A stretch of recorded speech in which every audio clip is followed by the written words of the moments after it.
So here is our initial apparent paradox, that if, as we saw this morning, cosmic consciousness involves the recognition that everything is right or harmonious the way it is, that the universe is a terrific play of energy. This energy is you. But part of the game is that this energy myopicizes itself, if I may invent a word, and becomes identified with particular individual expressions of the pattern, individual bits of the pattern. And once that has happened, there is, as it were, a taking of sides. And you become identified with one particular wiggle, and therefore concerned with that one particular wiggle, and therefore eventually anxious about the destiny of that one particular wiggle. And that's the result of your not seeing the whole thing. But that very entanglement, that very identification, that taking sides, is part of the whole system of wiggles in its own turn. I mean, imagine this system of wiggles. It's like a great vine, and there's a central branch, and then other branches come off, and then other branches come off that, and then other branches come off that, and then on the end of those there begin to be twigs, and right out on the end of the twigs, you know how a vine clings to things. It had little wiggly wiggles, see? Now, we could talk of a vine at various levels. The main trunk is level number 1. When any trunk branching off the main trunk is at level 2. Any trunk branching off the subsidiary trunks is at level 3. Then each branching again, we'll assign the numbers 4, 5, 6, until maybe down at about 15, we get to those little curly things. See? Now, on every level, you see, the thing is harmonious. But you might mistake levels. You might think that something that was one of those little, very complicated curly things was a level 2 phenomenon. You say, well, that's not the way we should behave on that level. Because level 2 isn't supposed to be a spiral like that. Level 2 goes like this, see? But you'd mistaken levels. And you know how often we do this in ordinary human relationships. We mistake the level on which a message is given to us. We take, for example, someone who's kidding as if they were speaking seriously. That's to mistake the level. Well, so in exactly the same way, when you get involved in the life game and you think you really are a separate ego, that itself is part of the life game. That getting involved. But it's way out on the end, you see. It's very far out to get so immersed in the illusion of separateness. And so as a result of getting immersed in the illusion of separateness, we play all our complex social games of one-upmanship. But they're all in the scheme, but they're very far out. So you never really, you never get away from the vine. The whole thing is a play, and it's perfectly, from a fundamental view, as, say, the mystic sees it. From his standpoint, all the people wandering around in ignorance are all perfectly divine.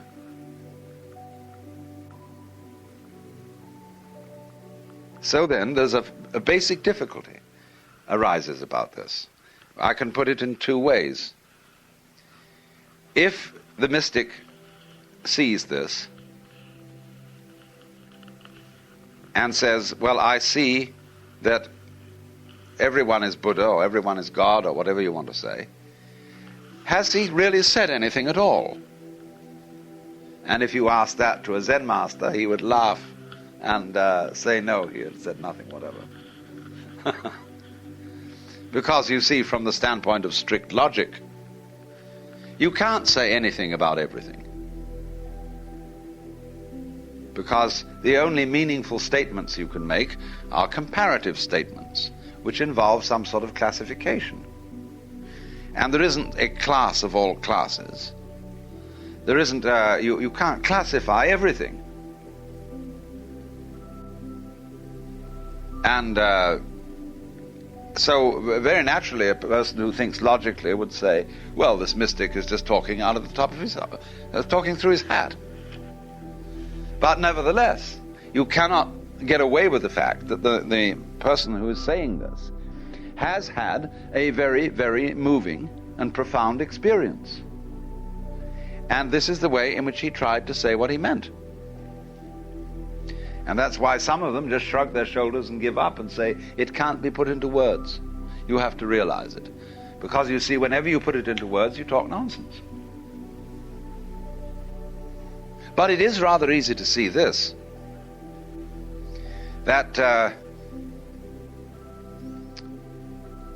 the lens of your eye is what we call transparent or colorless.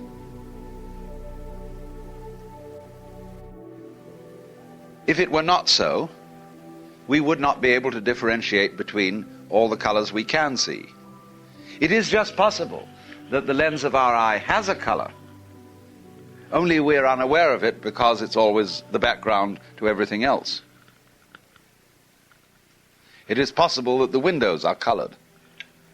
There might be some being with a different kind of eye from ours who would see our windows as colored, and he would say, good heavens, why do you people always look at things through colored glass?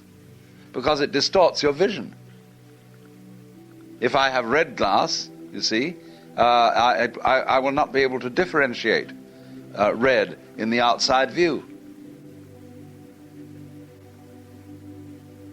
So, would there be some means then, you might say, whereby I could discover the color of the lens of my eye? And if so, then it would be like putting on colored spectacles. And so if I put on red spectacles, I will see that everything is red. But I could only say that having remembered another situation where it wasn't. And in my memory, I could compare the present situation with the former situation. So I would know it was red. I can also have spectacles which simply turn everything upside down. And you see the world upside down. And if you wear them for some time, your brain will simply turn the image the right way up. And then you'll be perfectly adjusted. Because you see, consciousness eliminates all constant stimuli. Because the moment a stimulus is constant, it is of no further interest to ordinary attentive consciousness. It isn't a warning sign, it isn't something you have to look out for, it's going to be the way it is. And we were talking about bad smells. The only way to master a bad smell is to get used to it. If you live in a neighborhood where there's a tannery or a gasworks or a slaughterhouse, something, you soon think that that's nothing at all, it vanishes. But you see, to talk about this, though, is not entirely to talk about meaningless things. There is the transparency of the eye, through which everything seen is filtered. There is likewise the speaker in a radio, and on that speaker, all the sounds that come from the radio vibrate on it. But you're not normally aware of that, because the speaker makes no difference to what is said on the radio, or what music is played, but they all go through it just the same. So then, assuming that there is this unitary energy, or whatever it is that is at the basis of the universe, there is no way of making it a thing that you can think about. Because if it wasn't there, nothing else would be there. It's basic. It's what Paul Tillich called the ground of being, his decontaminated name for God.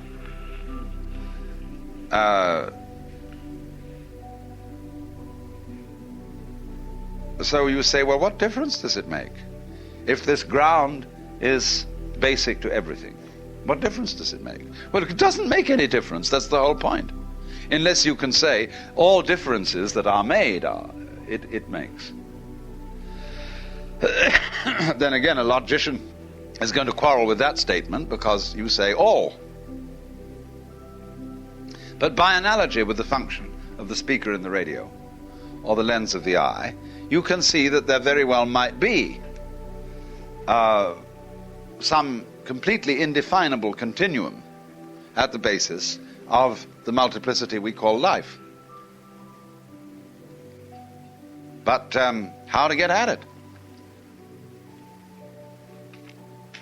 It seems to be the same sort of problem as discussing color with a congenitally blind man. But apparently this is what the mystic has seen, has become aware of in some way. And the difference that it makes is this. Having discovered that that's what there is and that's what you are, you then see that there is really no need to cling to life. That you are just what there is, what there will be, what there always was. This energy, this continuum. That's at the basis of consciousness. And having seen that, you get an enormous access of psychic energy. Because in the ordinary way, you waste a colossal amount of energy defending yourself, worrying, fighting this and pushing that. When you see you don't need to do that anymore, all that energy is available for something else. We could say for creative work, for just wonderful life and goofing off and everything, you see? It's all there. So it makes a difference in that sense. So then, that's the first part of the puzzle. The second part of the puzzle is this. If it is true that everything that is happening is in accord, is the expression of this energy, down to the very wiggles, and if even we can add to that confusing wiggles on one level with wiggles on another, that's also in the game, then wouldn't the best teaching be to say to people, why do you have any kind of religious, therapeutic, meditative practice at all? Why not just be as you are? Eat when hungry, sleep when tired, etc. Why something special? After all, we've never seen cats go to church with each other. I've never seen dogs practicing zazen. They don't have a special thing they do. Why couldn't human beings be just natural like that? Why all this hocus pocus? Furthermore, we could go on to say, it may very well be that this hocus pocus gets in the way of realizing the basic unity. That because if you are a Buddha, trying to become one is based on the presupposition that you aren't so already. And therefore it becomes like what the Taoists call beating a drum in search of a fugitive. Or as we would put it, driving to a police raid with a siren on. Because then they hear you coming. Get out of the way. So in this way, Bankei described it as trying to wash off blood with blood. Or we would say, trying to put out fire with fire. And there is an enormous amount of truth in this. because one would be astonished at the extent to which religious people are pretty mixed up. You find this everywhere. Well, one doesn't know whether they're religious because they're mixed up or mixed up because they're religious. And in Zen, this is called Zen stink. So then, you see, it's like a very interesting meditation exercise you can employ is to take 2 knitting needles and practice fencing with yourself. See? And really do it and see if you can stick one hand with the other. And yet the other hand has got to defend itself. See? What happens? Well, nothing happens. Because one hand always foreknows what the other one's going to do. There's no means of one hand surprising the other. So you get a stalemate. It's like those baseball games between 2 equally good sides, with that absolutely boring, perfect playing, but nothing happens.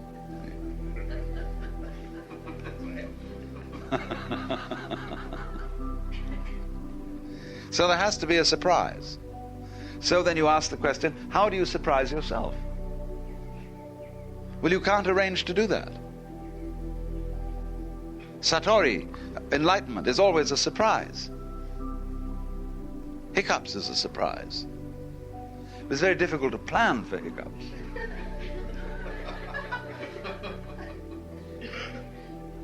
Or, you know the old Indian superstition that if you think of a monkey while you're taking medicine, the medicine won't work. So you must try not to think of the monkey while taking the medicine. See, there's the whole hang-up.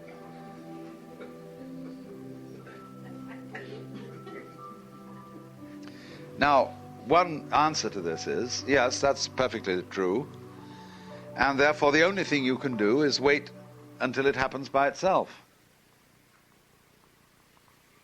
Let's say, oh, heavens. I might wait all my life for Satori, and it might never happen. It's like one of the kings of Spain went for 27 days without a bowel movement. And heaven only knows what anxiety, what frightful purges were taken. But as George Grodek, the contemporary of Freud, used to say, just don't worry about it. There's a hole down at the end and it's got to come out sometime.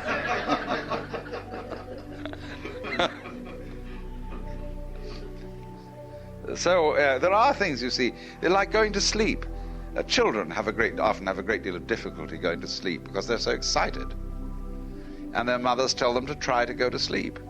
Well, that's a ridiculous thing to say. You can't try to go to sleep. That's merely a way of staying awake because you develop anxiety about it. Or when they going back to the matters of the toiletry, children are used to be, I don't know what they do today since the age, Anno Spock, whatever.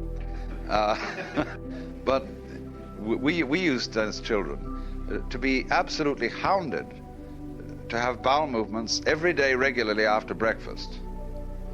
And if you didn't work, and they first of all gave you a California syrup of figs.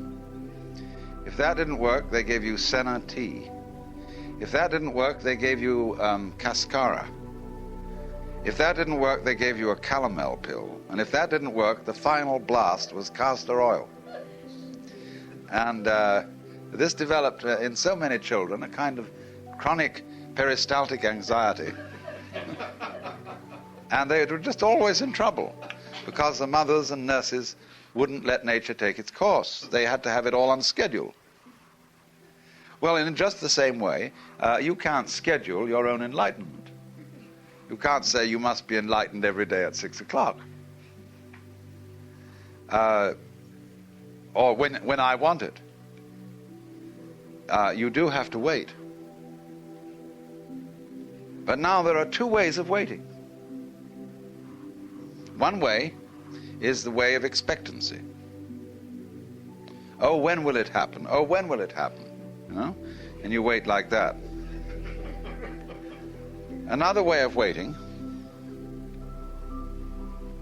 is to abandon enlightenment altogether. Give it up. Well, you say, how can you do that? Because I can't help being fascinated with the prospect that there is another state of consciousness which is somehow more harmonious than the one I'm in.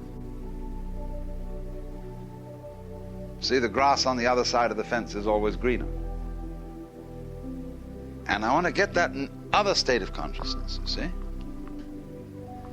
Well, now, then teachers, you see, have all kinds of clever gimmicks that they use to get in here. They say, such as, you should realize that enlightenment is really the actual state of consciousness you're in now. There's nothing to be attained. And or it was like one of the monks came to Joshu, another early Chinese Zen master, and said, what would you say to someone who comes to you with nothing? Joshu answered, throw it away. And so, all right, in ordinary consciousness, we are normally trying to get into another state of consciousness. We call it, say, the quest for pleasure or the quest for happiness. I would like to be happy all the time. Therefore, I don't like the state of consciousness I'm in. I want to get out of it. Now then, if I say, somebody says, no, you can only change your consciousness by accepting it as it is. Then if I do something about that, like trying to accept my state of mind as it is, why am I doing that? Obviously that I want to change it. So I didn't accept it at all. So then the teacher can say, all right, look, just leave everything alone. Because it's all there the way it is. See? Now, he may, just if he's lucky, get you to see something at that point. What he says in that way may so surprise you that what will you be doing? And then, you see, you will be, in fact, insofar as you're not striving to change your state of consciousness, you're at last meditating.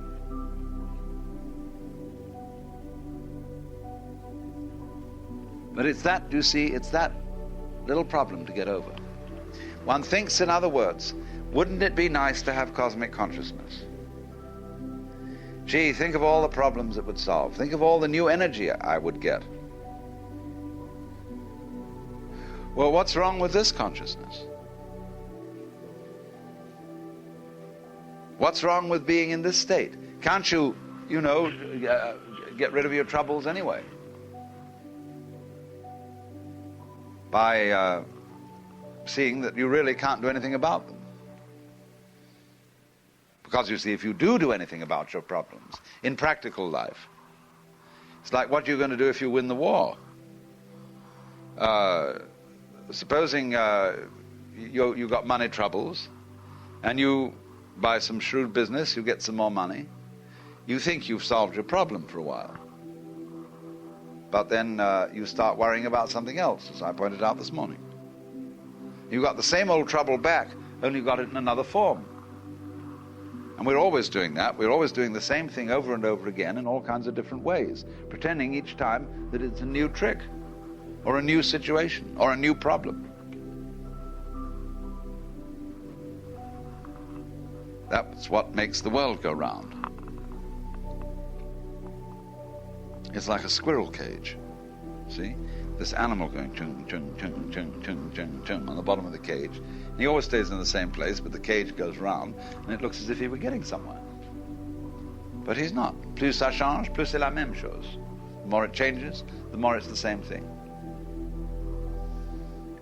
And so it is likewise with all beings in this universe, whether they be as high as the gods or as low as the demons.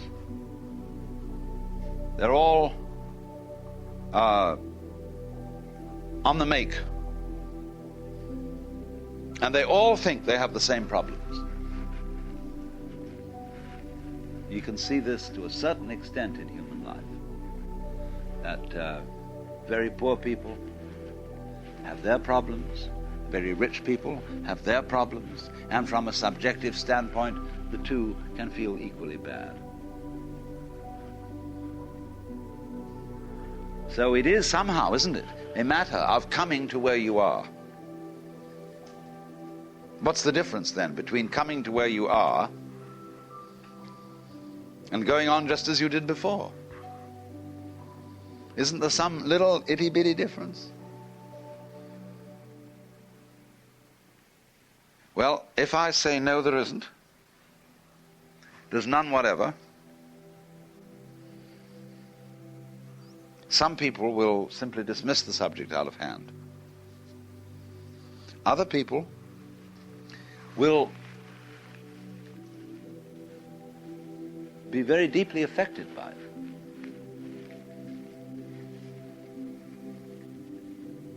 Because that understanding will lift away their anxiety. They'll become calm inside.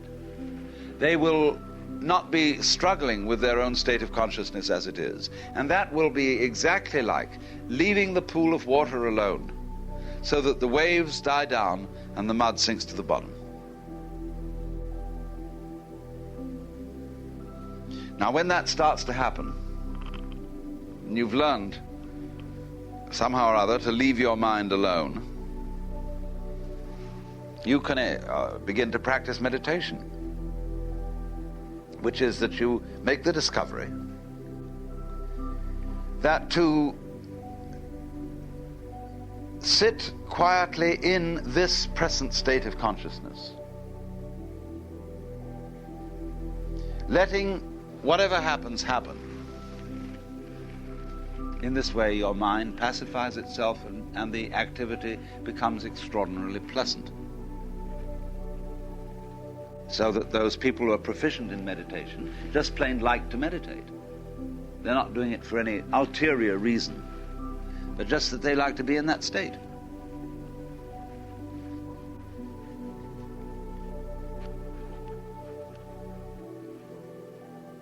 But the question is, you see, how do you get to that little jumping point between the two? And as you examine it and go back behind the motivation, you see, why do you want to jump from one to the other? Because I'd feel happier? How do you know you would if you haven't already been there? Well, all those mystics who come back with reports of it say they're happy. It's like the little girl who wrote to me the other day. Said, "Dear Mr. Watts, are you enlightened? I would like to be enlightened too. Will you please tell me how I can be enlightened?" Age 15. I haven't answered the letter yet.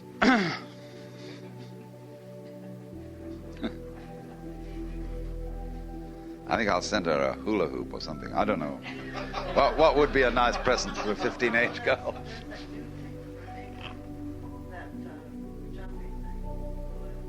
Oh, that's right. Yes, that's right. Yeah, kangaroo balloon, yeah.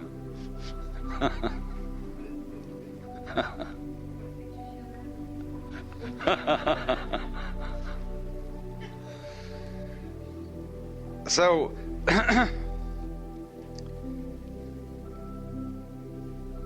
this is, then let me try, first of all, and put it in this way.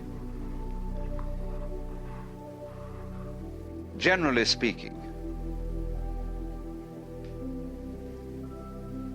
the simplest way to learn to meditate is, yes, by all means sit down in lotus posture or any posture that is reasonably comfortable, and let your mind alone. You could say to your thoughts, okay, go ahead.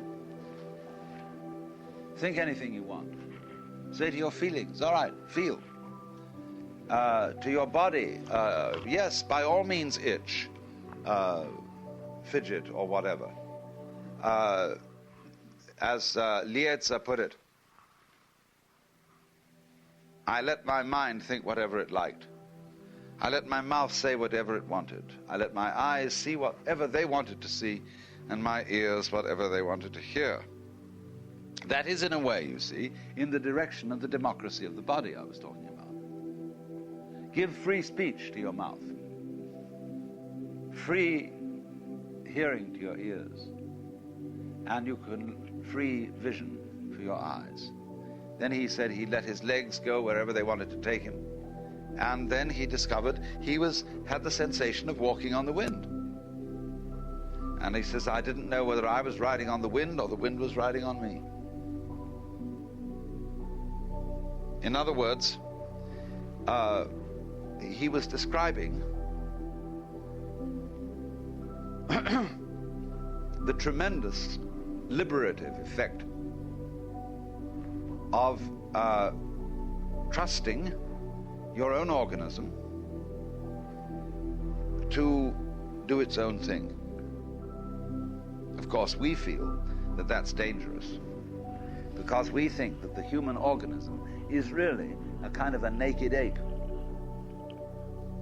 and that if left to itself and not in the ordinary sense of discipline, that is to say, not disciplined by violence, everybody will be like the monk of Siberia, who, fasting, grew wearier and wearier, until at last with a yell he burst from his cell and devoured the Father Superior. And this is what will happen. Well, yes, to some extent it would. With Westerners, I think that if this became a sort of a popular religious attitude, all sorts of people would break loose and do things they never would have dreamed of doing before. This has happened to some extent in the hippie revolution, because when people go and get a lot of mystical experiences from using LSD or marijuana or something, and they somehow get an insight into this thing, they are very liable, through the karma or backlog of resentment they have for their authority figures, teachers, parents, and so on. They will do something calculated to shock those parents completely. They will wear the kind of clothes that would be quite outrageous. See, responsible Americans always appear in a certain way. You can turn through the pages of photographs of important people, and by Jove, it's amazing how much alike they look, but especially in dress and short hair and so on. So naturally, the hippie, having realized this experience, grows his hair long, wears womanish beads, and generally does all sorts of petty thievery, and writes four-letter words all over the place, and you know the whole pitch.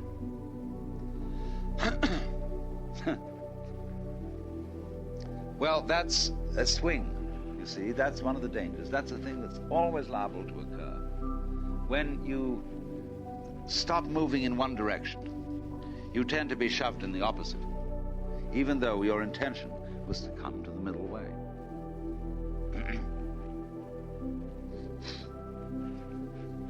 Now, but on the other hand, if you persevere, now that sounds like a practice word in the sense of practicing piano.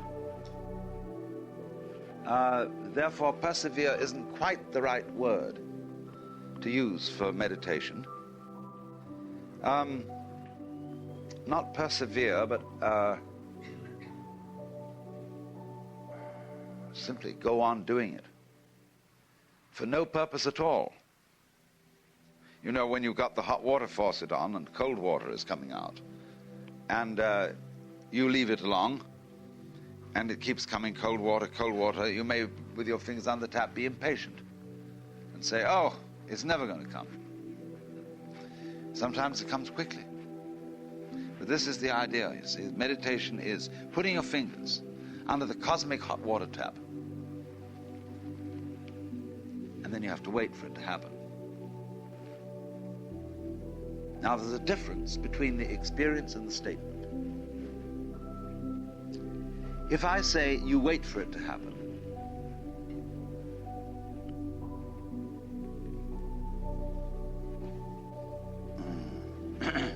there is the thought, oh, I shouldn't be just lazy like that. Surely there's something I can do. Just some little bit of a thing I can do to hasten it along. But if the teacher says no, nothing. You see? What he's saying on one level, and this again is a question of levels as I enumerated them in the analogy of the vine, will have a different sort of effect on another level. It's as if, for example, Calvinists who are fatalists and believe in absolute predestination. How come that people who can believe that get so spiritually energetic? It's a paradox, but that's true for all the same. The person who sees, in other words, that any forced meditation can't solve anything, thereby leaves his mind alone. There's a Tibetan poem, sort of verse, Manom Masem Machadching, Manom Masam Rangbabzad, which means don't think, don't meditate, don't concentrate, don't practice contemplation, but keep your mind in its natural state. From the precepts of Tilopa. Well, you can't do it. There's no way of keeping your mind in its natural state. But if I say to you, but you don't need to, you always are. If you then and there get what I'm saying, so you just simply believe me, then you will, by doing that, stop doing the things that are preventing you from being in the natural state. Only you mustn't say so. Otherwise it gives the show away. All right, so I've given the show away to you. So you can't do this anymore. Because you know about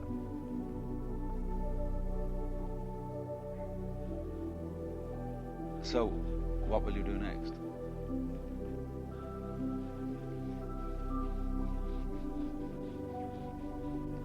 Let me put it in another way. You can say,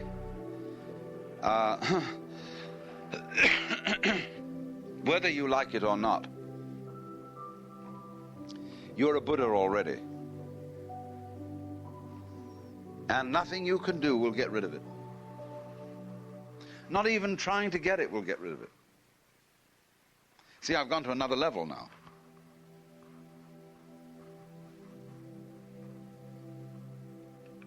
I haven't said by not trying you will get it.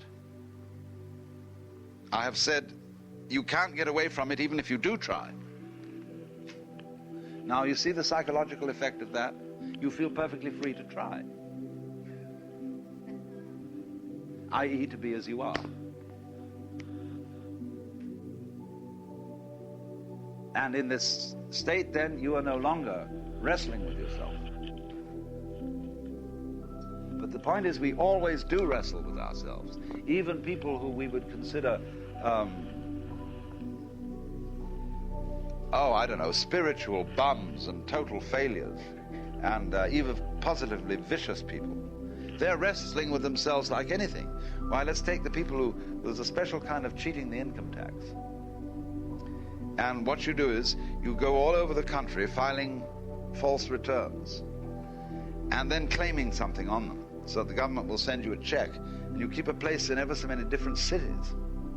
And you go around collecting the checks. But you could earn far more money at an honest job.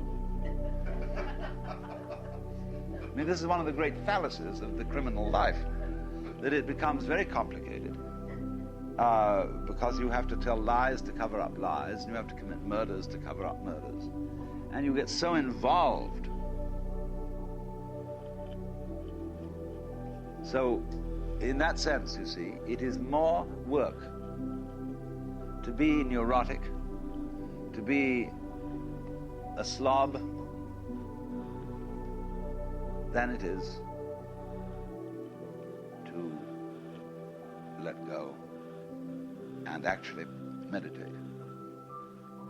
That's, in a way, the easiest thing to do. But the trouble is, when you're used to a life of criminality, when you're used to anxiety, you can't give it up because you think it's good to be anxious.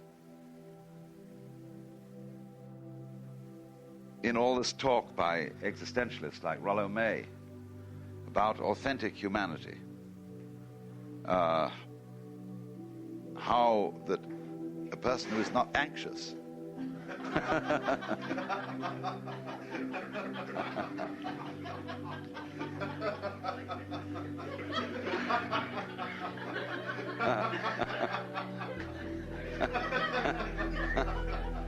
surprise.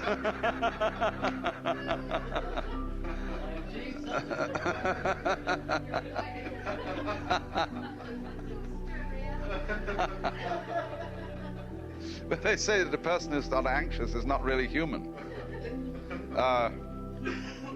And therefore, it sort of becomes your duty to be anxious. Well, a lot of people are like that. They think if I don't worry, the thing I'm worried about is going to happen. That if we don't get excited about something, you see, well, then we won't do anything to correct it. Of course you won't, but the point is, if you do get excited about it, if you do, lie awake nights thinking about your sins, and especially your sins of omission, you will wake up in the morning with any energy to do anything about it at all. All your psychic energy will be gone, will be dissipated in trying to steam up motivation. Now, you don't need to do that.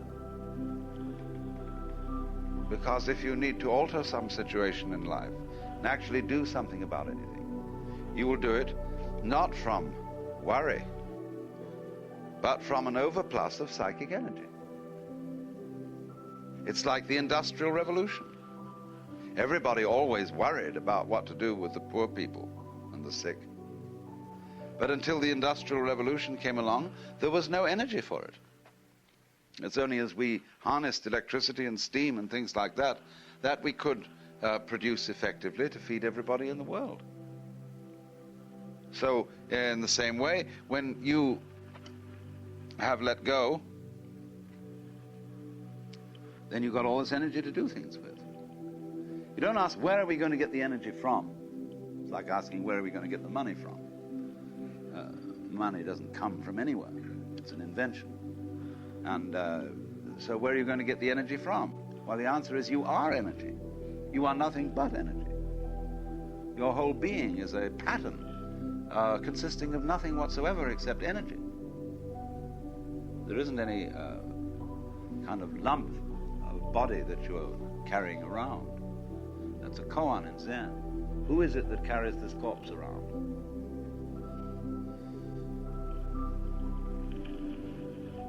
Now,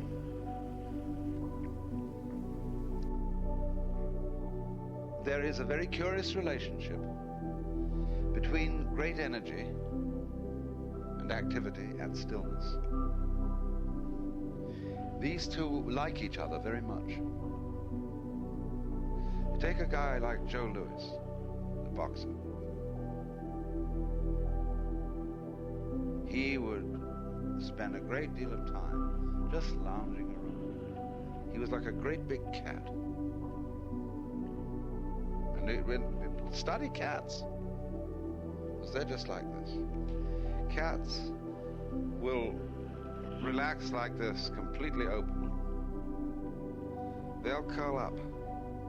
They'll sit for a long time, quite still, but wide awake, watching. And then, zingo!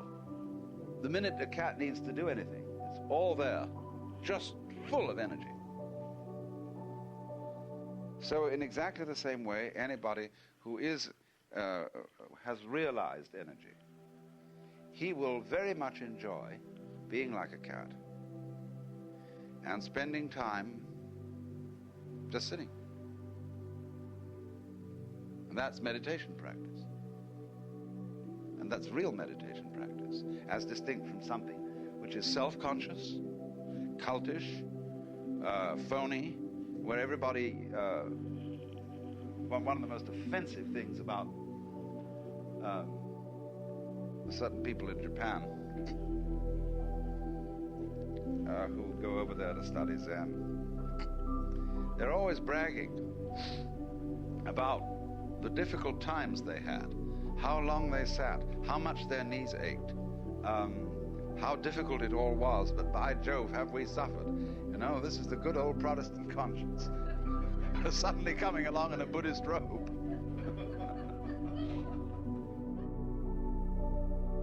This morning, I'm going to talk about the various different methods of meditation.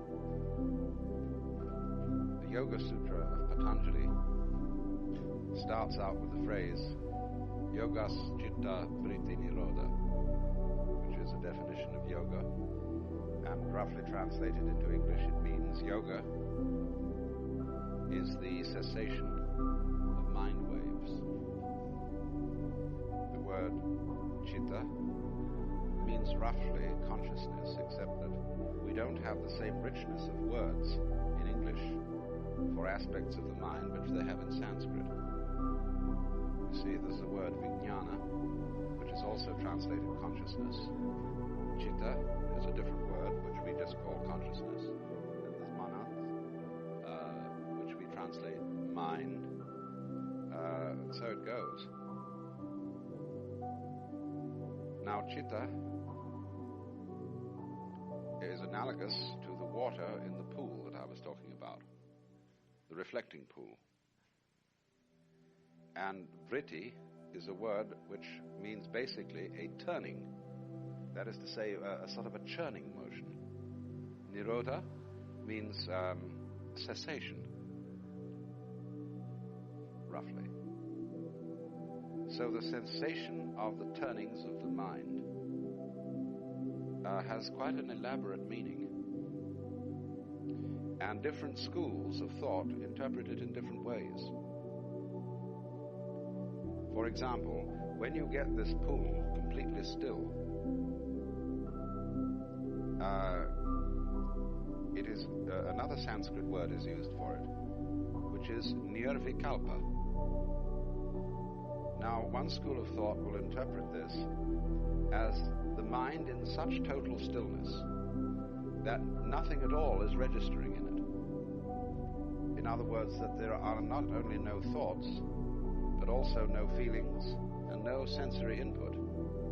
Quite blank. Perhaps not so extremely as to say quite blank. It is also held that this kind of blankness is also called Satchitananda, which means reality, consciousness, bliss. It is in a state of bliss, of a kind of formless, blissful luminosity. But if you look into the word nirvikalpa and see exactly what it means, the same word nir, as in nirodha, again means cessation, but vikalpa means concept, as distinct from percept. So my own interpretation of the word vikalpa, nirvikalpa, is the mind operating without concepts. That is to say, thoughts are not being formulated. And by thoughts I mean symbolic tools such as words, such as numbers, such as abstract symbols, by which we represent the physical world. In other words, in a state of nirvikalpa, you would be perfectly aware of everything going on in this room. Only, you wouldn't be talking to yourself about it. You wouldn't be naming things. And you would therefore be reflecting your sensory input very, very clearly. Also, you can say that chitta vritti, mind waving or mind turning, is a state like worrying, where you're going around and around and around in a sort of vicious circle. That's turning. You can also interpret the same phrase to mean the mind attempting to turn back on itself, like a dog chasing its tail. So there are at least 4 meanings of this phrase. But I simply take the one that means the attainment of nirvikalpa samadhi, samadhi meaning difficult word again to translate, referring to a state of consciousness.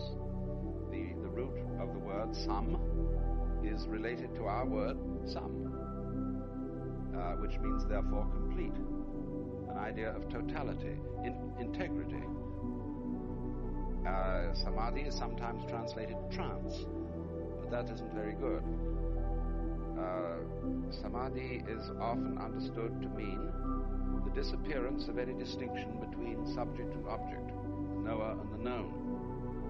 And probably that does rather well, because as I explained yesterday, when after some time you have simply allowed your mind to think whatever it wants and to feel whatever it wants and to perceive whatever it wants, you become aware of yourself not as a sort of separate observer, but simply as the flow of experience, so that there is no experience facing an experiencer, or vice versa, but simply a process of experiencing, which is unitary, even though it is differentiated, as we speak of sensory differentiations, only you don't call it differentiated. That's a concept. You can't point to the difference between somebody's fingers, because the difference between them is conceptual. The idea of difference is purely conceptual. So, in this state then of samadhi, it means it is a state of quietness, because there is no further agitation going on between the process of experience, the panorama of experience on the one hand, and the experiencer on the other, who is either accepting or rejecting or commenting upon the constant flow of nature. Now, how then, what are the various methods of getting to this state? We might begin with anaprana smriti, which means watching over the breath. This is done, it is basic to almost all techniques of meditation. And it may take the form of simply allowing breath to go on, however it feels like going on, but say counting the breaths. There are 2 reasons for this. Number 1, by watching breathing, you concentrate your mind on something which absorbs your attention, but which isn't a concept. Also, number 2, breathing is a very curious faculty. because you can experience it as happening either voluntarily or involuntarily. You can say, I breathe. That's normal in our speech. Even though you don't say, I circulate my blood. Because you don't experience that as a voluntary action. But so you can consciously control the rhythm of your breath, but within limits. If you stop thinking about it, it goes on by itself and happens involuntarily. And therefore, through becoming aware of the breath in this way, you see that the division between voluntary action and involuntary action is arbitrary. When you do something voluntarily, like opening and closing your hand, which is not something liable to go on automatically all the time, whether you're thinking about it or not, then you say, I do it. And it does seem to be voluntary. It seems to be under your control. And yet you don't know how you do it. You are not in voluntary control of the processes which enable you to do something voluntarily. You don't know how you manage to be conscious. You don't know how you exert will. And so again, the borderline is quite arbitrary. And so as you simply become aware of breathing and just sit for a while and do nothing but breathe, you begin to get into that state of mind where what you do and what happens to you become the same. And also the easy, unrestricted flow of breath works on the rest of your consciousness like a pacifier, and everything becomes still and quiet. After a while, the breathing becomes so gentle that you could say almost that you had stopped breathing. You haven't, of course, actually stopped.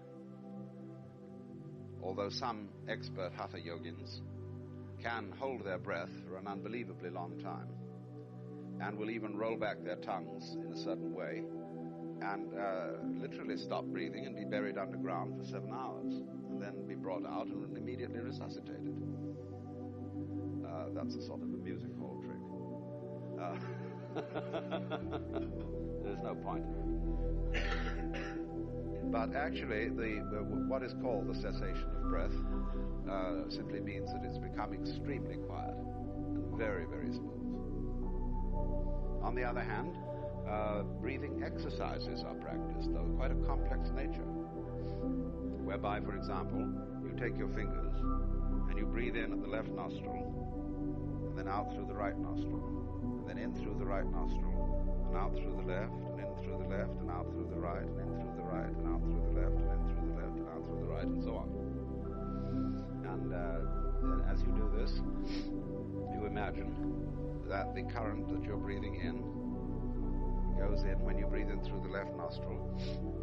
It goes down a passage in the spine, which is called the sushumna. And it has 2 channels in it. One is called the Ida on the left, and one is called the Pingala on the right. So that when you breathe in through the left, you imagine the current is going down through the Ida. And it goes all the way down to the bottom of your spine and strikes on a center called the Muladhara chakra. The chakra, the word literally means a wheel. And they are sometimes equated with neural plexi or ganglia based along the spinal column. But I think one should take these in a more symbolic way and not really in a literal way.